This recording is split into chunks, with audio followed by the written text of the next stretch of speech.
સુરતમાં લોકો નવરાત્રિનો પર્વ ધામધૂમથી ઉજવી રહ્યા છે। સુરતમાં મહાનગરપાલિકા આયોજિત નવરાત્રિ પર્વોત્સવ નિમિત્તે ફૂડ ફેસ્ટિવલ અને સાંસ્કૃતિક કાર્યક્રમનું આયોજન કરવામાં આવ્યું છે। સુરત મહાનગરપાલિકાના 8મા પાર્ટી પ્લોટ પર આજથી નવરાત્રિ દરમિયાન દર વર્ષની જેમ આ વર્ષે પણ ફૂડ ફેસ્ટિવલ અને સાંસ્કૃતિક કાર્યક્રમ યોજાયો છે। સુરત મહાનગરપાલિકા દ્વારા વિવિધ સ્ટોલ્સની ફાળવણી કરવામાં આવી છે।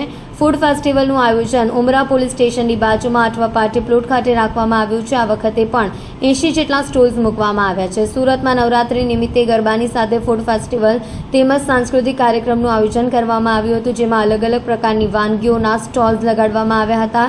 સુરતના લોકો ખાવા પીવાના શોખીન છે, જેને પગલે નવરાત્રિમાં છેલ્લા 19 વર્ષથી સુરત મહાનગરપાલિકા ફૂડ ફેસ્ટિવલ આયોજન કરે છે। આજે પહેલું નવરાત્रि છે સમગ્ર ગુજરાતમાં અને સુરતમાં લોકો હર્ષો ઉલ્લાસથી નવરાત્रि શેરી ગરબા હોય, મોહલ્લામાં હોય, એપાર્ટમેન્ટ આયોજક હોય, હર્ષો ઉલ્લાસથી સુરતીઓ દર વર્ષે નવરાત્રિ ઉજવે છે। સુરત મહાનગરપાલિકા દ્વારા દર વર્ષે ફૂડ ફેસ્ટિવલનું અને સાંસ્કૃતિક કાર્યક્રમનું આયોજન કરીએ છીએ। તેના ભાગરૂપે આજે અમે ચૂંટાયેલા પ્રતિનિધિઓ, કમિશનરશ્રીઓ અમે ફૂડ ફેસ્ટિવલનું ઇનોગ્રેશન કર્યું છે। તમામ સુરતીઓ મોડી રાત્રે ગરબા ગાઈને પછી ફૂડ ફેસ્ટિવલનો આનંદ માણતા હોય છે। આ સુરતીઓની એક અદા છે।